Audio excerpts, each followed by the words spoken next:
Hello hello, কথা কই তুমি? আমি তো হোস্টেলে।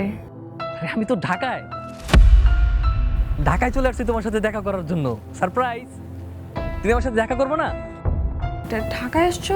তুমি ঢাকায় এসছো কেন? ঢাকায় আসবো কেন? এইটা কেমন কথা বললো তুমি? কথা, তোমার সাথে কতদিন যাবত দেখা হয় না। তোমার সাথে তো ইদানিং ভালো মতো কলেও কথা বলতে পারি না। সবসময় তোমার ক্লাস থাকে, এক্সাম থাকে, ক্লাসের পড়াশোনায় সবসময় ব্যস্ত থাকো। এর ভিতরে তো অনেকদিন হয়ে গেছে তুমি গ্রামেও আসো নাই।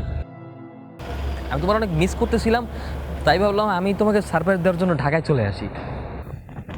নিশান, আমি তোমার সাথে দেখা করতে পারবো না। কথা, আমি এত কষ্ট করে ঢাকায় আসলাম আর তুমি আমার সাথে এইভাবে কথা বলতেছো কেন? আর তোমার কথাবার্তাও কেমন যেন চেঞ্জেস লাগতেছে। কোনো সমস্যা? তুমি কি কোনো প্রবলেম আছো? থাকলে আমার বলো। না না, কি হবে, কিছু হয় নাই। আচ্ছা ঠিক আছে, আমি তোমার সাথে কালকে দেখা করবো, হ্যাঁ?